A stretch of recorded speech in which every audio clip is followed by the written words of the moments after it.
Welcome to this Friday panel where we discuss topical issues of the week. I have always had the pleasure of hosting it, Derek Wandera, with a number of journalists and pundits to discuss quite topical issues, like we said. I normally enjoy that episode before we go for this show, and it is the one that is hosted by Emeka and Yada. Very good music, vibrant. Then when we enter into this very serious, robust, sensitive stuff, you are sweating and you can almost speak your mind like you should. I have an able panel of very well balanced people on this. This show is the most balanced that I've ever seen, because I have a journalist who is a very balanced, no side. I have a mujahidini from the civil society, Jimmy Achelam, who is way from the other side of the opposition, trying to realign things from his own understanding. And I have the man that I have wished to have on a show like for today, Isaac Kayonde. I have the journalist who is going to try to make sure that this show is a little bit balanced, and that is Franklin Draku. Guys, welcome to the show. Thank you. Thank you. The Daily Monitor cover for tomorrow is one that is trying to tell us what's happening, and the cover actually says Bobi Wine is on his own now. That's the cover. And before I invite my panelists to try to dig deep into this story, I want to give just a little bit of background to this story, because I'm the author. Yesterday, the CDF Chief of Defense Forces, General Muhoozi, just like usual, whenever he's tending to weekend, was all over Twitter, X, trying to update as much as possible about what he's doing, what he's going to do, and what he's about to do. And through that, he actually replied to Bobi Wine, that is the National Unity Platform president, where he was saying that his senior and most trusted security guard, Edward Sebufu, many know him as Eddie Mutwe, has been missing for about 5 days. So he highlights it and says, Eddie Mutwe is actually in my basement. He's in my basement at home, learning some Runyankore. And as if that wasn't enough, an avalanche of tweets followed that, but also the picture of Eddie Mutwe almost naked. Almost naked? Okay. I'm very selective when it comes to English with the words that I use. Okay. Almost naked, paraded on social media, and it has sprung a lot of discussion and discourse within the different public domain. And I was just discussing with my editor last evening that everyone has seen that picture, so what does it mean? And I took a trail back and I actually realized that Bobi Wine's most inner ring of his security, these are the people who create for him way in those very tensed up, very crowded places. They make for him way. They are always next to his car. In case there is any kind of scuffle, they direct him to get into the car and stuff like that. Really doing the work that ideally police should be doing, but those guys have always done it during those times. Now we are heading into this very political time, and all those guys, I can count for you 5 people who are top, who are in the innermost ring, and that is Edward Sebufu, who heads that team, Eddie Mutwe, there's Achileo Chivumbi, there's Wakabi Gaddafi, Wakabi Smart, he's actually called Grace Wakabi, aka Smart. Bobby Young, who was arrested somewhere in May last year, Bobby Young, who was arrested somewhere last year, and Ewan Gaddafi. Those people make the core of Bobby Wine's innermost ring of his security. And I went to trace back, and I saw that out of all those, Eddie Sebufo had been the last man standing.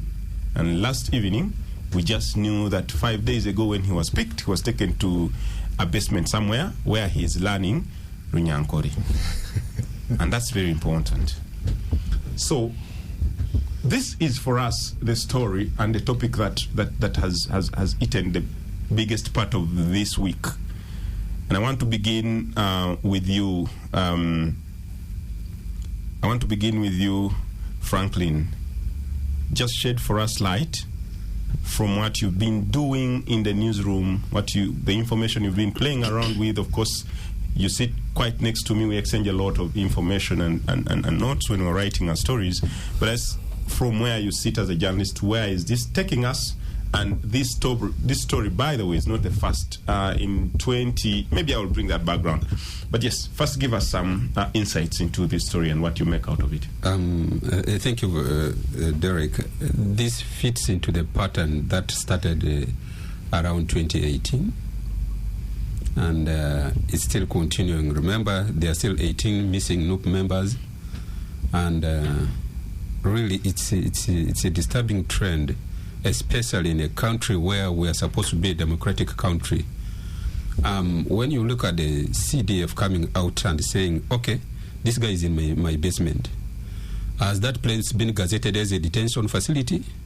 I don't think. Maybe we'll find out.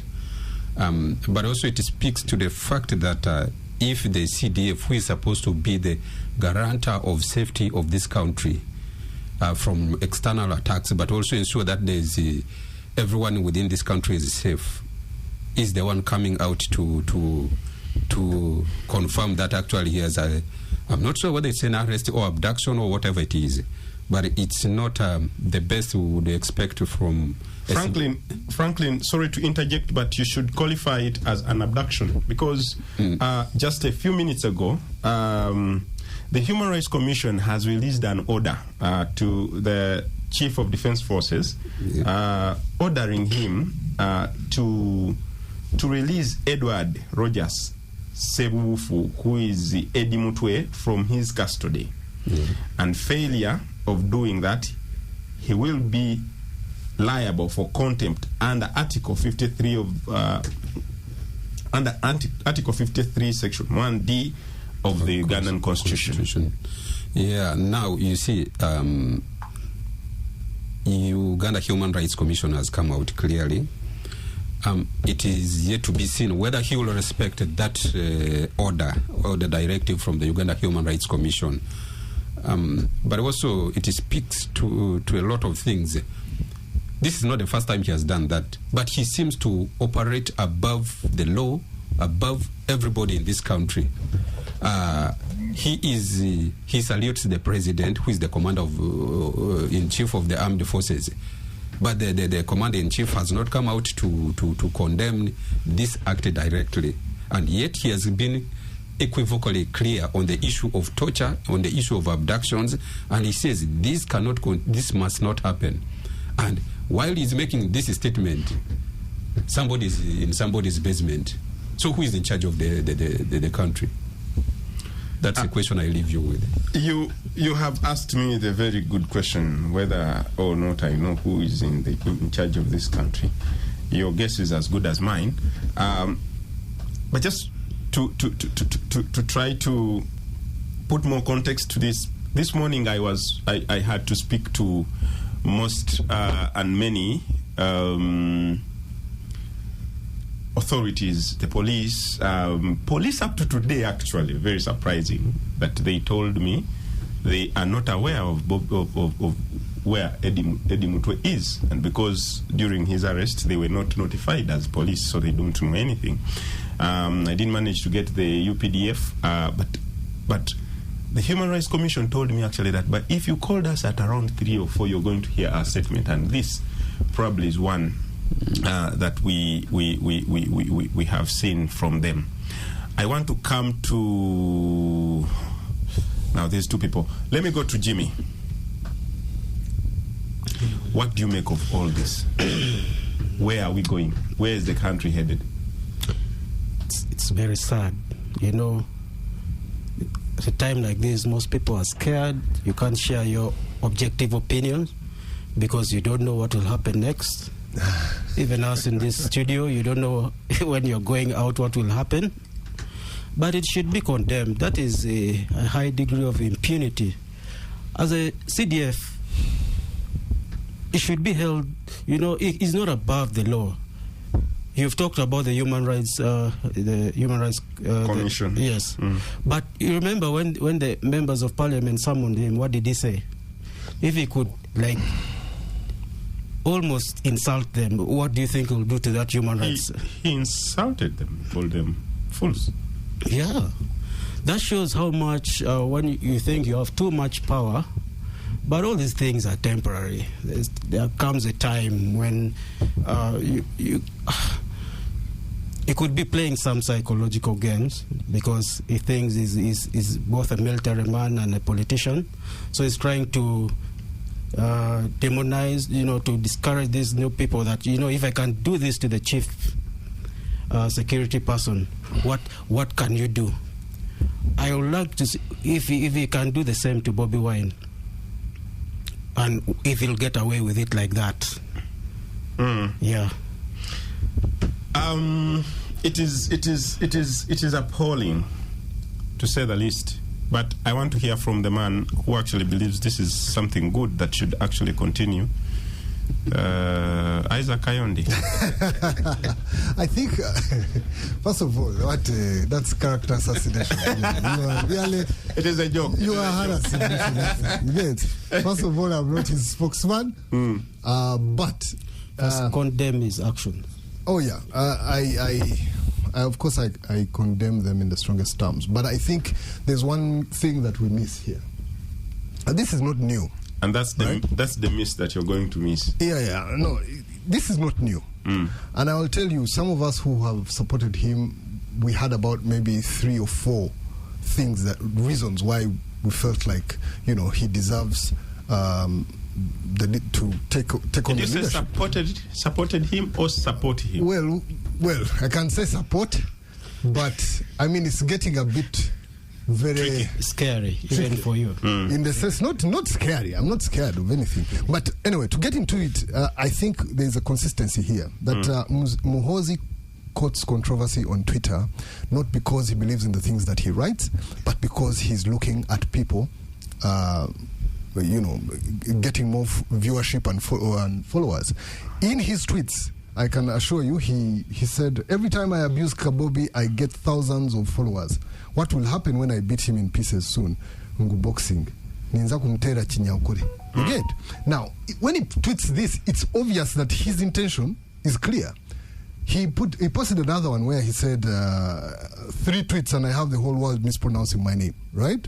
So you can see the motivation for these controversies that he puts out there are to get him the attention and the numbers that he's looking for. Now, Isaac, in the grand scheme of things, actually, I don't think that's right because he said it doesn't joke. It's a tweet that he tweeted last night saying, I have never joked. Yeah. I wonder why people think that when I'm making my tweets, I am joking. I am never a joker. Yeah, and the same. That's why I'm saying the contradiction is here.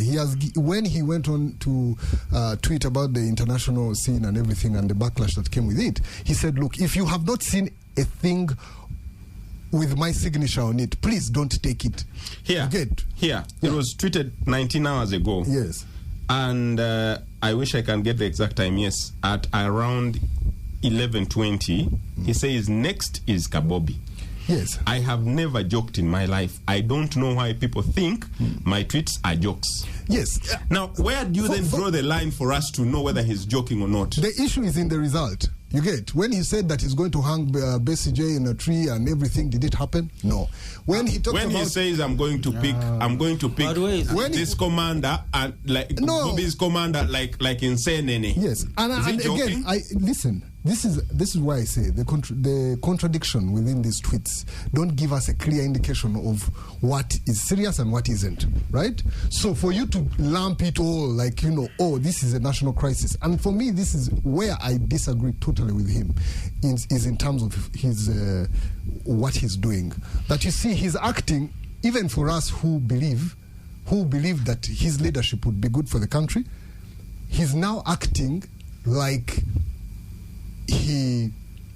it's no longer a question of endear yourself to the public so that I can take political office. It's now more of entitlement. Let's go for a quick commercial break, and when we return, we shall pick it from there. 3 KFM.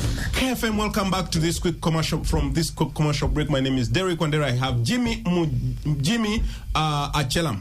I have Isaac Ayonde, and I have Franklin Draku.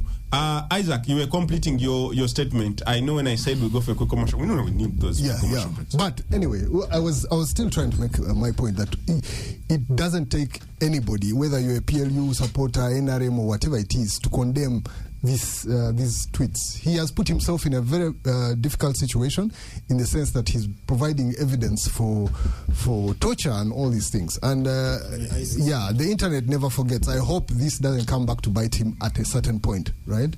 I actually hope otherwise. Yes, you hope otherwise. Yeah, I just hope that it doesn't come back to. But my appeal again to all sensible Ugandans is that, look, we can condemn this. For me, I'm glad that the Uganda Human Rights Commission has issued a release order, and I hope it's respected. Well, if he told us that it's him who has Eddie Mutwe, then surely he might respect this, because obviously it puts him in he should respect it. But again, like I said, I think there are certain things that, because we understood that, you can go and tweet about Beyonce, tweet about going fighting here and everything, and all this. This is intended clearly for him to grow his numbers, for him to... No, it's to humiliate new people and make them subdue them. See, I can do this. I was talking about Beyonce. I was talking about Beyonce, the Beyonce tweets. I mean, if you go for Beyonce, you go for the Italian president, you're looking at people who have hundreds of millions of followers. So if you're going to go and check on them and poke them a bit, you get the does it make sense? It may not make sense to you, but for him, maybe it makes sense. To you, I mean to you. It makes sense. It makes sense for him to look for his numbers. But for me, where I'm saying is that, look, there are certain points. There's what they call the Bazungu call it. What word is it? I get it from Mukasambide. Reverse psychology. A Pyrrhic victory. A Pyrrhic victory is a victory that comes at a very high cost. And whatever the intentions of what he's doing on Twitter, whatever it is, it's coming at a very high cost. A cost of his reputation, a cost of his image, and also the endearment of the population. It's coming at a very high cost. He might be victor temporarily, but definitely it's going to really affect his political career. It is very, very tense mood in the country because of that picture that was shared, and that can actually be read on the kind of tweets that are happening and the kind of reactions that are going on online. I talked to the Human Rights Commission, and they were telling me we have already sent out our people to go and try to search for where exactly Eddie Mutwe could be. And I asked, have you reached the basement? Because it was quite clear. And where is that basement? And they said, well, we so I mean, someone would think either the basement of his office or home. That's the easy. Yeah, but he has also tweeted in his basement is who? Michael Jackson and all those other people. I mean, in his tweets. So I don't know if you believe that he's under his basement. I don't. For me, I just think he's taking it too far. and fixing it is not going to be as easy as making a joke out of it. This is not the first time. You remember what Eddie Mutwe went through immediately after the Arua saga. Yeah. I remember he was picked and held incommunicado for quite a number of days before court released an order for him to be brought and produced to court, and even that was also not respected. I remember I saw a letter from then. I saw a letter. I mean, the petition was from court to the CDF then, who was David Muhoozi, and CMI. But just looking at that, do we see Bobi Wine having any of these men around him come 2026? Because in 2021, everybody that was arrested from Kalangala was from his inner house of the campaign team. And the Eddie Mutwes have never voted Bobi Wine as president. The Nubian Lees, the all those people. Is Achileo in or out? Achileo is still in. They are still in prison, maximum prison in Masaka. The Achileos and the Gaddafis and stuff. Do you think these people will see the light of day come 2026?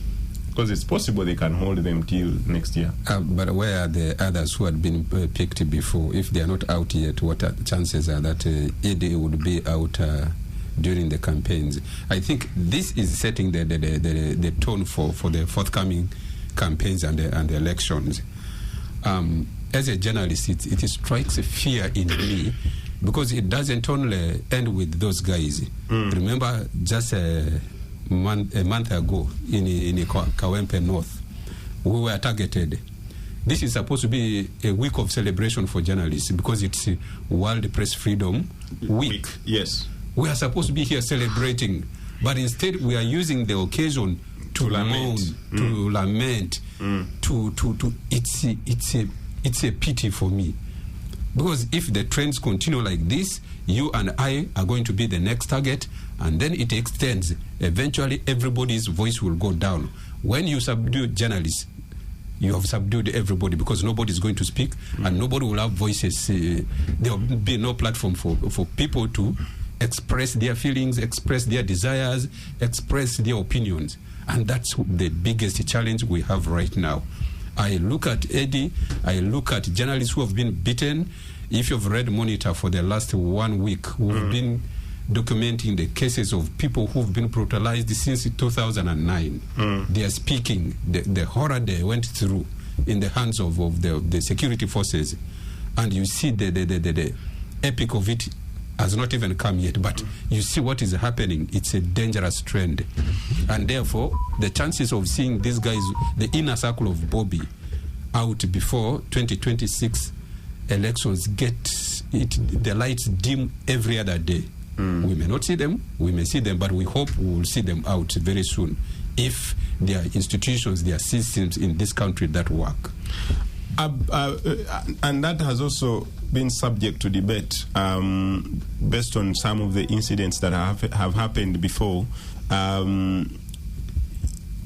Jimmy, you have been so much into the circles, and still are in the circles of the civil society organization, the civil society environment, and most of the people within the civil society organization, of course, still hold the disgruntled voices and minds and emotions.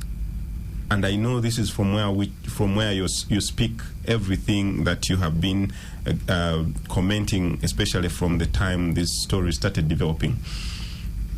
What do you think is the hope and the role that the civil society can play in all this? What can the civil society do? You have a man who is above the law, who acts is in his own world. He respects no one. So you can issue statements like the Human Rights Commission did. Any other will not make. I mean, you have made a statement, but I don't think it will make a difference. It only highlights what's happening, but how will the general respond?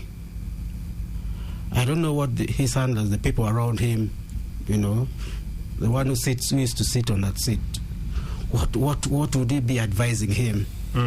What does it look like to his closest friends? And you know, the people like in the army, the people who are below him cannot say anything. They are under orders. They tell you do this. So the people who the civilian, the people who are around him are supposed to be maybe reigning, you know, telling him, you know, this does not look good for us. I think there's a very good essay that the late Rizdal Kasasira wrote about Sons of the Resistance. It seems the man, even if you feel very uneasy, you really want to become the president, you know, do it in a civil way. You don't just go, you know, beating up people and then parading and showing on Twitter like that. Unfortunately, we're going to stop here for a quick commercial break, but when we come back, I want to bring in Isaac. Isaac, there's some interesting twist to some of your submissions that the CDF quoted and said, I can only release Eddie Mutwe when I get orders from my father.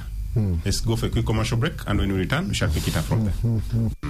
Welcome back from the quick commercial break. My name is Derek Wandera. I have Franklin Draku, I have Isaac Kayonde, and I have Jimmy Achelam for this hot seat tonight, where we host pundits and journalists to discuss quite topical issues that may out throughout the week. I am speaking with Isaac here now and asking that, Isaac, you had made a comment where you are trying to say that this is just about the CDF, his decisions and stuff like that, something that would be very agreeable by everyone looking at the way things are going. But he also makes, the CDF makes a comment and says, I will only release Eddie Mutwe when my father gives me orders. I will hold him until I hear from my father. That's quite telling in who is intertwined this story and who isn't, especially for the people who are in the powers that be. Do you really still agree with your conviction that President Museveni is not anywhere to blame about this? I know for sure. I absolutely know for sure that President Museveni is not part of this. Not absolutely. Okay, well, whichever. They asked me, and I feel like that's my answer. That we look at the way he has always done his things in 40 years. He has never been the kind to do, not because people have not been arrested, journalists and everything, but this is not his mode of operation. This is not his way of doing things, you know. And the distinction between, obviously, I see the opposition trying so hard to bring President Museveni into this. And I understand why, because the buck stops with him, obviously. We are looking and waiting for what the president is going to say about this. But I don't think well, depending on whatever the strategy that he might, or whatever take he might have, he may choose silence, or he might choose to act in some way, overtly or covertly, I don't know. But for me, I don't see a direct link with President Museveni in this. I just feel like this has been Muhoozi's method of work. He has been consistent about it, and you know, there are no surprises here. Our challenge with us in the political realm who are trying to, who either subscribe to PLU or NRM or whatever, is we are struggling to reconcile the man with the tweets, you know. This is a man, and like I had said earlier, this is a man who has been trained for the job, right? He has gone to the best leadership schools in the world, Fort Leavenworth, Sandhurst. When you go to those places, they're not teaching you how to shoot a gun or anything. I mean, there are leadership courses, there are, you know, strategy and all those things that, you know, would ensure that you come out a better leader. And you look at it and say, you say, this is a person who has graduated in those institutions. This is a person who has mentors like Kagame and President Museveni, as in he calls Uhuru his brother, goes to Ethiopia and shakes, as in those are the people who he looks up to, or who he says are his mentors. When you see how they operate vis-a-vis what you see on Twitter, these are ideally two different individuals. Now, for me, my conclusion can only be that one is a means to an end where he becomes leader. Now, if he has chosen to get the influence by quoting controversy on Twitter, which he has also acknowledged that it gives him the mileage, according to his strategy, it could be working. As far as that endears him to the population, I think it is backfiring, and I think he needs to revise that strategy. Either he tones down, or he takes the much-needed break from Twitter and comes back later, but it's not looking good.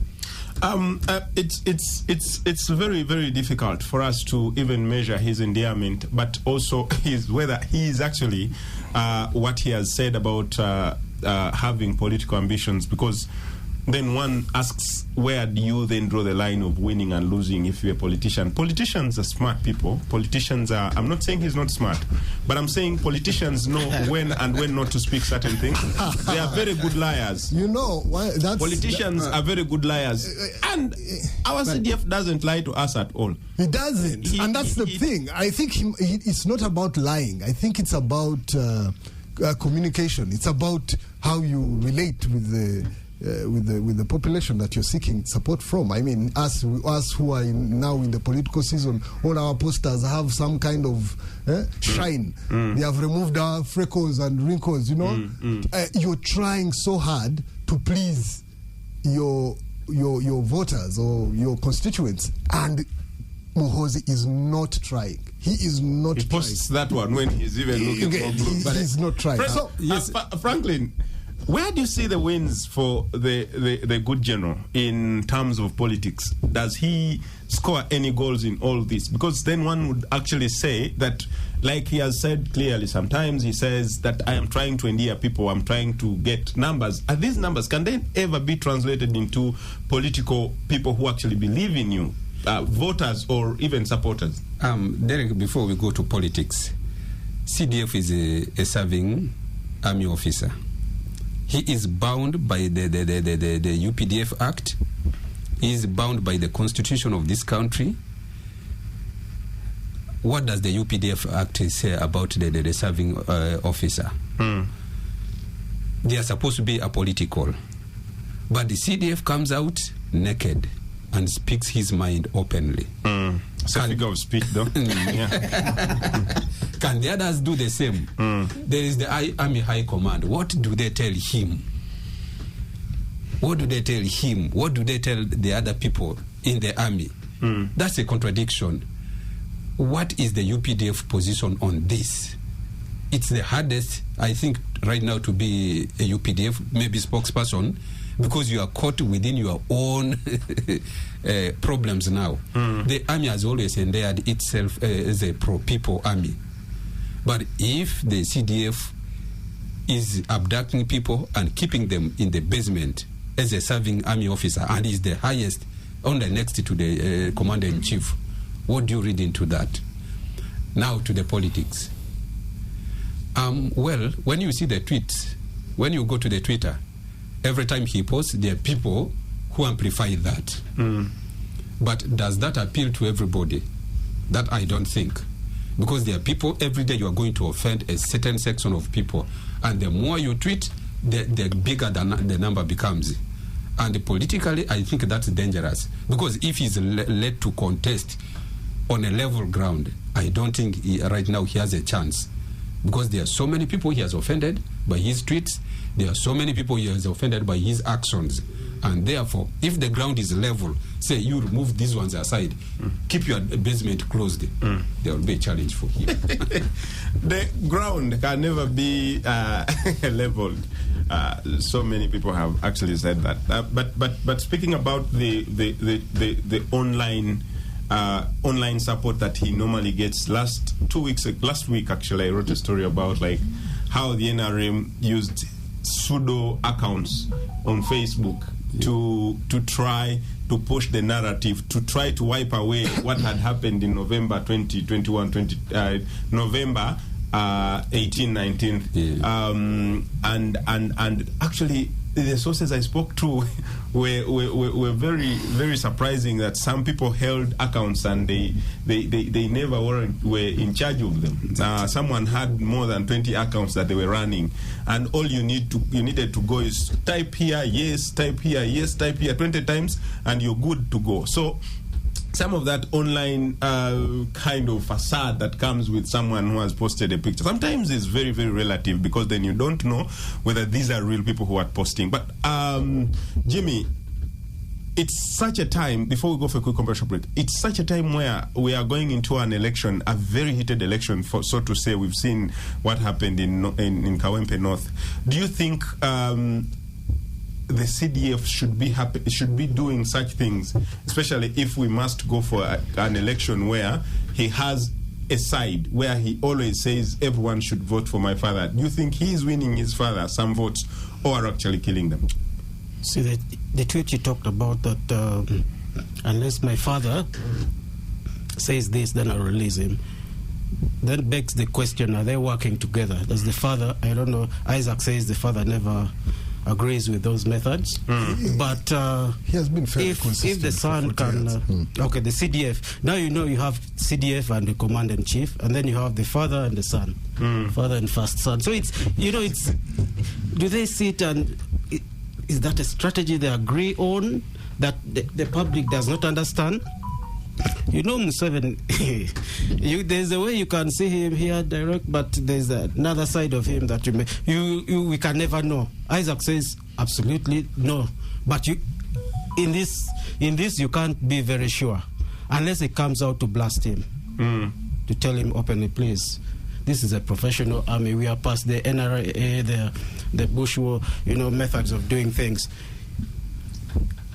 It's going to be a headache if he's not deployed elsewhere or sent maybe on study leave, or it's going to make life very hard for the people in opposition. So I don't know how the father can rain on him and maybe give him another assignment, maybe ambassador to the US or somewhere, so that it is not. US would never accept. Let's go for a commercial break, and when we return, we shall pick it from there.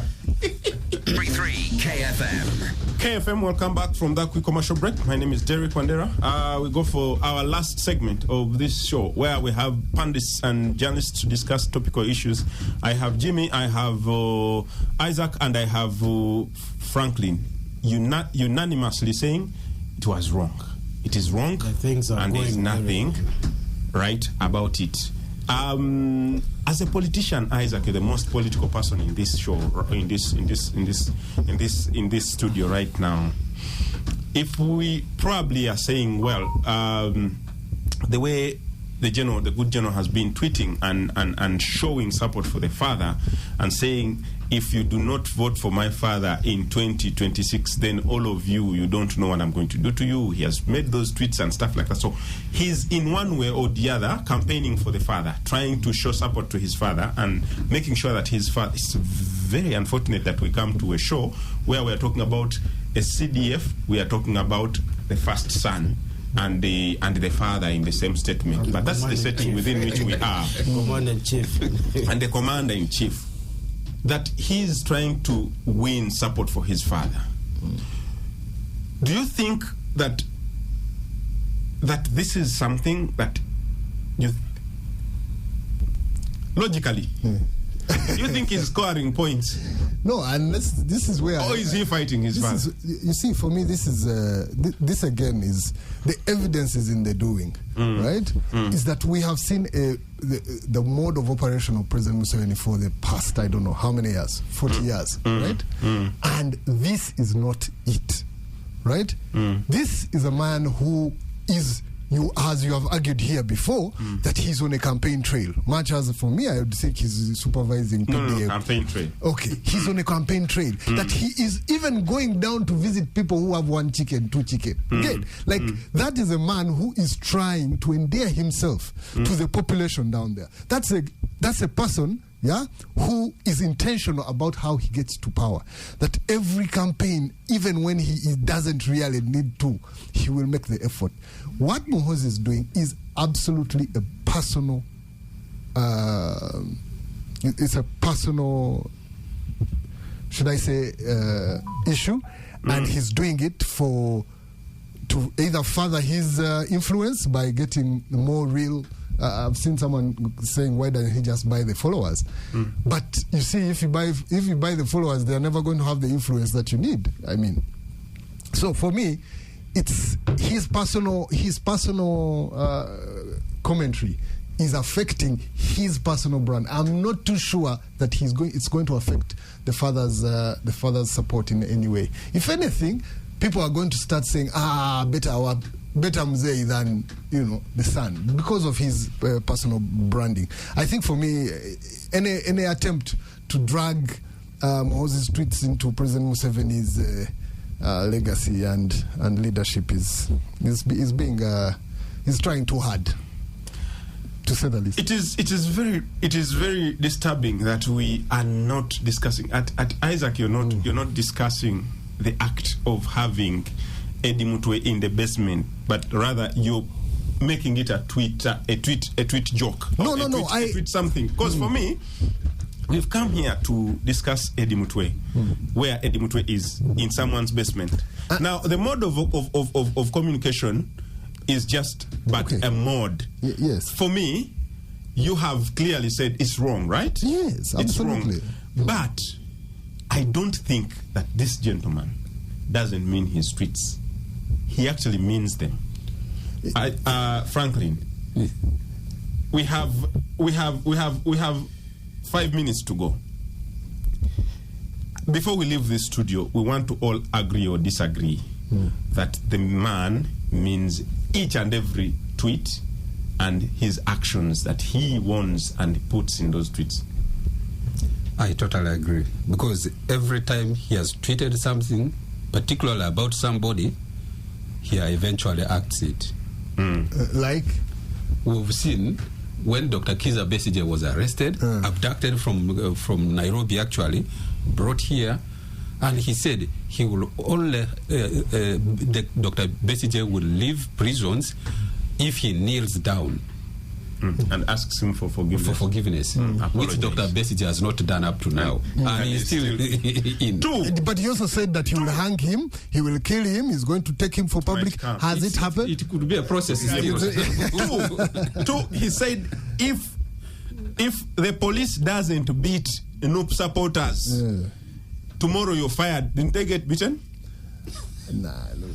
Isaac, agree with me. Were they not being beaten before? Agree with me. Were they not being beaten before? Agree with me. Let me ask. That the good general means every tweet that he puts up. Generals are always good. The good general means every tweet that he puts up, and he actually means the actions that he puts in those tweets. Please agree with me or disagree. Jimmy. I think I don't know who advises him on his strategies. The general has written a very good book about tactical maneuvers, which you can translate these military things even into politics, but not into violence, abduction, and those. You should read this book, by the way. It's a very good book. But then the actions don't portray, the person, the author. Because a general at that level, a CDF, should not be, even writing those kinds of tweets. I think he thinks by doing that, as Derek argued, he's trying to demonize and try to, make the opposition look so scared that, I can do anything and get away with it. And the earlier they rain on him that, you know, there are rules to the game. You just can't do things the way you want to do them. You have to follow the law in achieving your ambition. It should be put to order that things are done according to the laws of the land, not just according to his what just comes to your mind. Otherwise, there would be a pandemonium in this country if everyone just wanted to do things they wanted to the way they wanted. I think before you even ask... In 1 minute. Yeah, in 1 minute, really. I think for me, again, the challenge is to differentiate between what is official, what isn't official, the things that he puts here on his Twitter, how do we perceive them, how do we handle them, right? The issue here is like things like Eddie Mutwe's arrest and others. We have condemned them. And his picture. Yes, his picture is like confirmation that, okay, yes, now, you know, I'm doing this and all. And for me, like I said, he might have done it and thought maybe it is another of his numerous jokes. But what's that? No, I'm saying him as an individual, he might have not taken this event as serious as it should be taken. As the public, I mean, this is an accountability thing. That look, if you have come and shown us that Eddie Mutwe is here and this is what I've done to him, then you should be ready for the repercussions that the law presents itself. Unfortunately, we have just 1 minute to go, but I want to read us the new press index that have just come out. It shows that journalists have been brutalized more this year than last year. As of 2025, 143 cases have been reported, as opposed to 128 cases that were reported in 2024. When we come back next week, we shall still be in the press freedom week. We probably will touch that story. But for now, we have been a panel of 3 and 1 hosts, and we want to wish you a good weekend. And we say that when we come back, we shall have a better panel and probably a more in-depth kind of debate. My name is Derek Wandera. Have yourself a lovely weekend, and bye-bye.